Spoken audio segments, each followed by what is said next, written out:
First of all, greetings to everyone on this World Chimpanzee Day.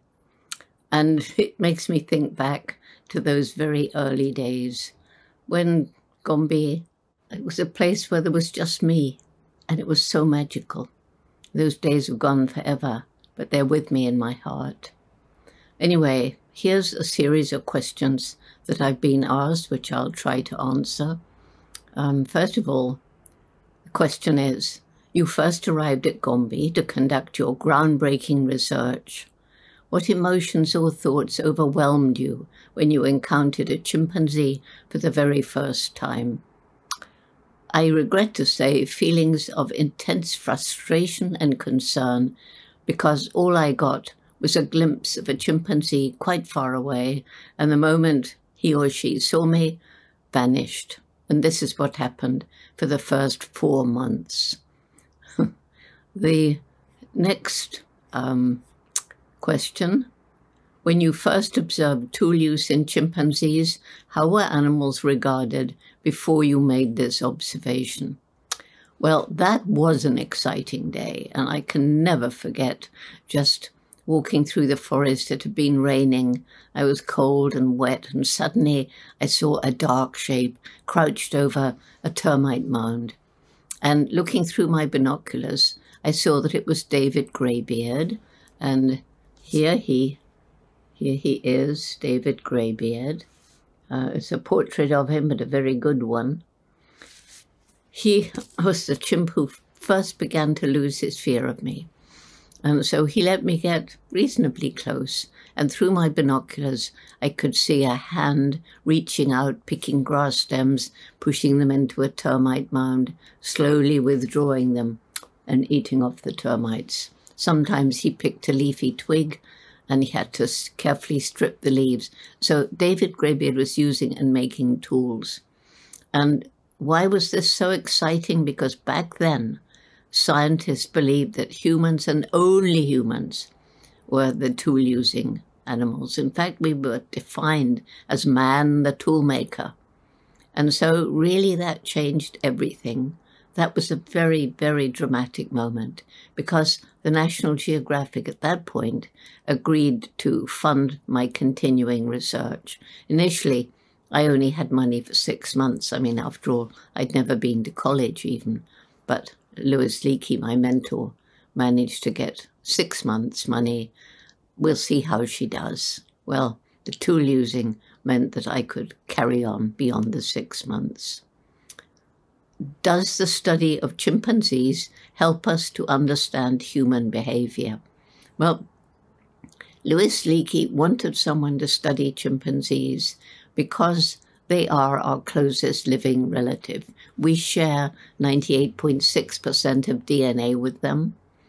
And, of course, a lot of our behavior is very much the same. And Louis postulated ahead of his time that chimpanzees and humans were probably descended from an ape-like, human-like creature about 6 million years ago. And he argued if Jane sees behavior in chimpanzees today similar to humans today, possibly that came with the two species throughout our long evolutionary pathway. And therefore, we share a common origin for much of our behavior. That's so similar. Kissing, embracing, holding hands, and all these other things that I've talked about so often. What activities or behaviors in chimpanzees were the most fascinating? And if you could go back to the field, what aspect would you like to learn more about?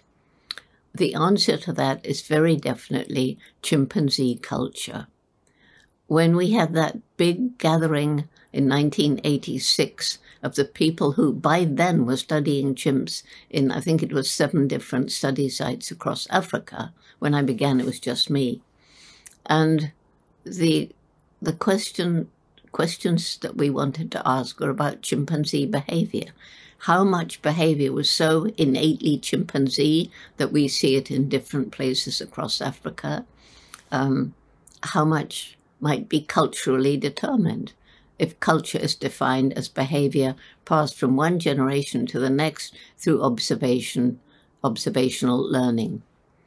And when I first mentioned culture, of course, I was scorned. I mean, only humans have culture. Now, of course, we know that many animals have culture. And back then, it was very, very, very exciting to see there were different tool-using behaviors. And I won't go into it now, but there are the same nuts to crack in different places, and yet chimpanzees in some places don't eat them at all. In other places, they break them open with rocks. And there are some foods that are eaten in some places and the same foods are not touched in others. There's a lot like that. And what I find really fascinating is that quite clearly cultures can be introduced at any time. And one example, in Gombe, chimpanzees make nests at night and stay there all night. In very hot parts of Africa, in Senegal and Mali, where we're studying chimps, it's so hot in the day that on moonlit nights, they will forage at night. And the interesting one, which has to be very modern behavior, is in Uganda, where chimpanzees along the Albertine Rift are losing more and more of their habitat to cattle and human development, sugarcane, and so on. And so because they're losing so much of their food, they have to try new foods, which is unusual because they're very conservative. So they've taken to crop raiding, and this, of course, is dangerous. So there they have learned to raid for crops on moonlit nights.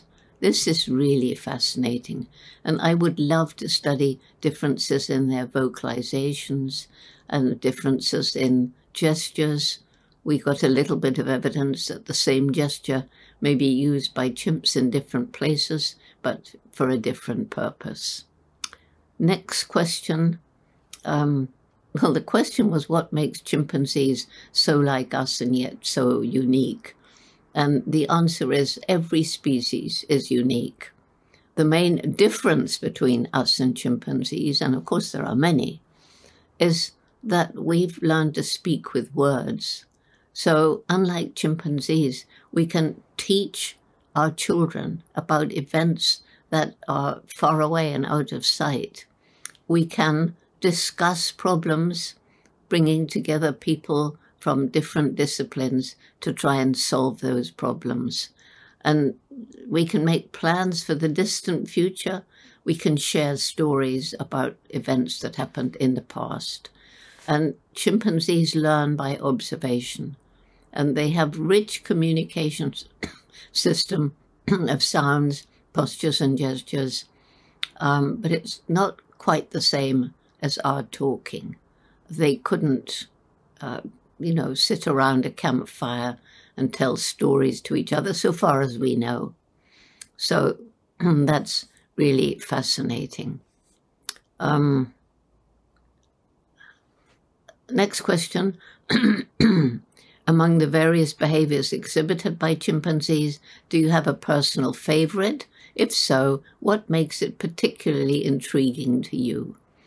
What I think is so fascinating is the waterfall displays that they perform, sometimes, not always, and particularly the males, when they approach one of these waterfalls in Gombe. The stream is shallow and narrow. Normally they jump over it. But because it's been falling for thousands of years, I suppose, this waterfall has carved a channel in the hard rock. And so as the water falls down through this channel 80 feet to the rocky stream bed below, it displaces the air. And so there's always a breeze making the vines ripple. And it also, especially in the wet season, is very loud. And so sometimes you see the chimpanzees approaching and their hair begins to bristle, and then they're very quiet, but as they get close, they stand upright, often in the water, and they're throwing rocks ahead of them, sometimes giving low ooh, ooh, ooh, not always, sometimes they're totally silent. And then they'll do this for 10 minutes or more. And I've seen them climb up vines beside the waterfall, and they're in the breeze from the waterfall, and the vines are swaying. And at the end, if you're lucky and you can see the eyes, you'll see a chimpanzee sitting, and he's looking where the water comes from, 80 feet up. His eyes are following it down and then following it as it flows away.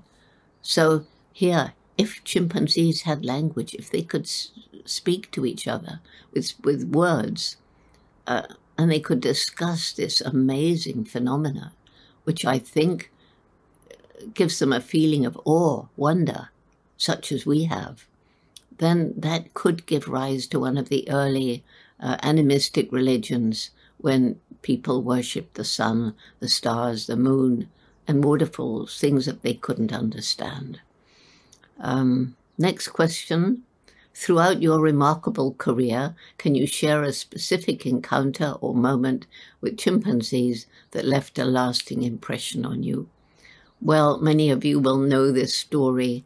I was following David Greybeard. Here he is again in those very early days. And he pushed his way through a thick tangle of vegetation, all thorny, and I tried to follow, but I got tangled up, and so it took some time, and I thought, oh, well, David will be long gone. But he was actually sitting and looking back. It looked as if he was waiting for me. Maybe he was, I don't know. But anyway, I sat down near him, and on the ground between us was a ripe red palm nut, which the chimpanzees love. So I picked it up and I held it out towards him on my hand, and he turned his face away. So I pushed my hand closer, and he turned and looked directly into my eyes. Then he reached out, he took and dropped the nut with one motion and very gently squeezed my fingers. And that's how chimpanzees reassure each other.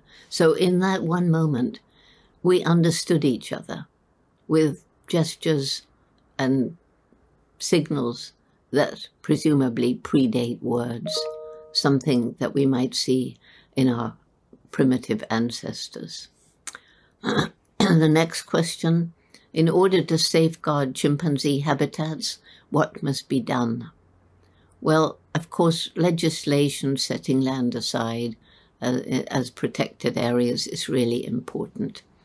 But when I first flew over Gombe National Park in the late 1980s, it had been part of a great forest belt across Africa. And by the late 80s, it was just an island of forest I looked down on. All around were bare hills. There were more people living there than the land could support, too poor to buy food from elsewhere, struggling to survive, cutting down the trees because they needed more land to grow more food, or they needed money from charcoal or timber. And so that's when it hit me. If we don't help these people find ways of making a living without destroying their environment, then we can't save chimpanzees, forests, or anything else. And so that led to the JGI program Takari, which you can Google and find out all about. Actually, don't Google it, Ecosia it. Ecosia, every time you use the Ecosia network, which is basically the same as Google, then they plant a tree for you. So I love Ecosia. Next question. What makes chimpanzees so vital to their ecosystems and other ecosystems, as they're all interconnected? Well, chimpanzees are gardeners like the other great apes and some of the big birds, like hornbills. They eat fruits from high up in the canopy, and as it passes through their digestive tract, many of the seeds emerge whole and are dropped in feces onto the forest floor, so they can regenerate new trees of these species and move them away so that they get a new start. in different parts of the forest. And of course, this is good. It's regenerating the forest for all the other species who live there. Next question, why are chimps endangered? Because they are. All the species, some very endangered, like in West Africa. They're endangered for various reasons. Probably number one, habitat destruction. Forests are being destroyed so fast, it's so frightening. And there's mining companies coming in, there's companies drilling for oil and gas, companies looking for gold, so on. And then human population growth, moving further and further into the habitat with their cattle. And this is very destructive to the environment. Chimpanzees are also endangered by the bushmeat trade. That's the commercial hunting of wild animals for food, very different from subsistence hunting, where you just hunt enough to feed you and your family or your village. And in some countries, chimpanzee meat is eaten. In other places, it's never touched. Then there's also snares set by hunters, usually to catch bush pigs or antelopes, and a chimp may get hand or foot entangled in one of these snares. The snares used to be made of vines, in which case the chimp could break them. But the wire snares used today cannot be broken as the chimp pulls, the snare tightens, and this may end in the chimpanzee either getting gangrene or losing a hand or foot. So that in some parts like Uganda, many chimps go around having lost a hand, two hands once, or a foot. And then there's the live animal trade. Mothers are shot to steal the babies, to sell them overseas as pets or for entertainment. Next question. I've heard that taking selfies with chimpanzees is discouraged. Could you shed some light on the reasons behind this advice? And I've heard that chimpanzees shouldn't be kept as pets. Why is it important to refrain from these kind of things? Well, taking selfies is usually with chimpanzees in zoos or chimpanzees used for entertainment. And we shouldn't be in close contact with chimpanzees like that. And also it's disrespectful. Chimpanzees, you know, they don't want this selfie. We want it, but they don't. So it's just not good. It makes people think chimpanzees are little cuddly creatures. And as for pets, well, they're taken from their mothers, their families, their groups. They're dressed in human clothes. Oh, they're cute as babies. But then they begin to grow up. They don't want to be a human child in a human house. They've got chimpanzee instincts, and they can become very dangerous. Oh, and finally, of course, chimpanzees taken from their mothers at a young age find it very, very difficult to be introduced into a chimpanzee group. Some of them never acquire the normal adult chimpanzee behavior. Next question. What do you wish people felt when they see chimpanzees or understood the threats that face them in the wild or in captivity? Well, I just hope that people seeing this, understanding a bit more about chimp behavior, will want to help. And how can they help? Well, joining an organization that protects chimpanzees in the wild, like JGI. There are others. We have sanctuaries for orphan chimpanzees. Other people do too. And we have chimp guardians, so children save up and they get a photograph of their chimp and they hear stories about how the chimp is getting on. And this is one way of bringing money in. This year, we're celebrating #ChimpanzeeConnection. How are chimpanzees connected to other species like humans or other wildlife? Well, it's a strange kind of question, but basically we're connected because we are all part of the animal kingdom. We all depend on healthy ecosystems. And as ecosystems are being destroyed one by one across the world, as forests disappear, ecosystems collapse. And as I say, we depend on healthy ecosystems. So saving the ecosystem, without it, chimpanzees and other animals will not be able to survive. And lastly, last question, how would you say the phrase, "My name is Jane," using chimpanzee calls? And this is the pantoot of greeting. Each chimpanzee has his or her own distinctive voice. It's how they find each other, how they call to each other across the valleys. And so my call is obviously distinctive. And